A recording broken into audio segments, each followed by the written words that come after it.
Hello friends, आज हम भारतीय संविधान में वर्णित स्वतंत्रता के बारे में बात करेंगे।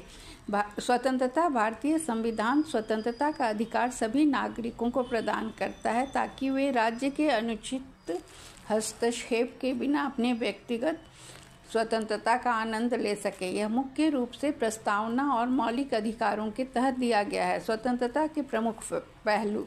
अनुच्छेद 19। इस अनुच्छेद में 6 बुनियादी स्वतंत्रताओं की गारंटी दी गई है, जो इस तरह है: अभिव्यक्ति की स्वतंत्रता, शांतिपूर्ण रूप से एकत्र होने की स्वतंत्रता, संघ या संघ बनाने की स्वतंत्रता, भारत की किसी भी हिस्से में निवास और बसने की स्वतंत्रता, किसी भी पेशे या व्यापार या व्यवसाय को चलाने की स्वतंत्रता। ये अनुच्छेद 19 में वर्णित है।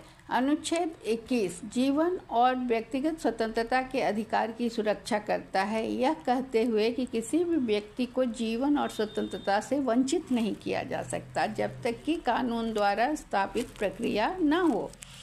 अनुच्छेद 25 से लेकर 28 में धार्मिक स्वतंत्रता प्रदान किया गया है, जिससे व्यक्तियों को अपने धर्म का पालन करने, प्रचार करने और उसका प्रचार करने का अधिकार मिलता है। समानता के बारे में अब बात करेंगे। समानता संविधान का एक प्रमुख सिद्धांत है, जिसका उद्देश्य भेदभाव को समाप्त करना और सभी नागरिकों को समान अवसर प्रदान करना है। समानता के प्रमुख पहलू इस तरह से वर्णित हैं। अनुच्छेद 14 कानून के सामने समानता और कानून के सामने संरक्षण की गारंटी देता है। इसका मतलब है कि समान परिस्थितियों में हर व्यक्ति के साथ समान व्यवहार किया जाएगा।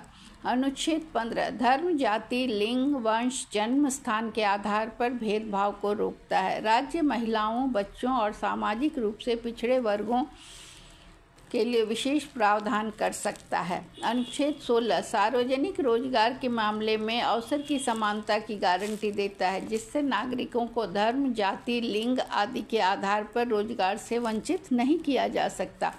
अनुच्छेद 17 अस्पृश्यता को समाप्त करता है। अस्पृश्यता पहले एक भयानक बीमारी के रूप में समाज में फैला हुआ था, जिसे अनुच्छेद 17 में संविधान ने समाप्त किया, जिसके आधार पर कोई भी जाति के आधार पर भेदभाव या अन्याय का सामना नहीं कर सकता। अनुच्छेद 18 उपाधियों का उन्मूलन करता है। मतलब पहले जो राजा महाराजा की उपाधि दी जाती थी, इसका उन्मूलन कर इसके माध्यम से सामाजिक और कानूनी समानता को सुनिश्चित करता है। इस प्रकार भारतीय संविधान में स्वतंत्रता और समानता सुनिश्चित करती है कि हर नागरिक को गरिमा के साथ जीने, मौलिक स्वतंत्रताओं का आनंद लेने और बिना किसी भेदभाव के समान व्यवहार का अधिकार मिले।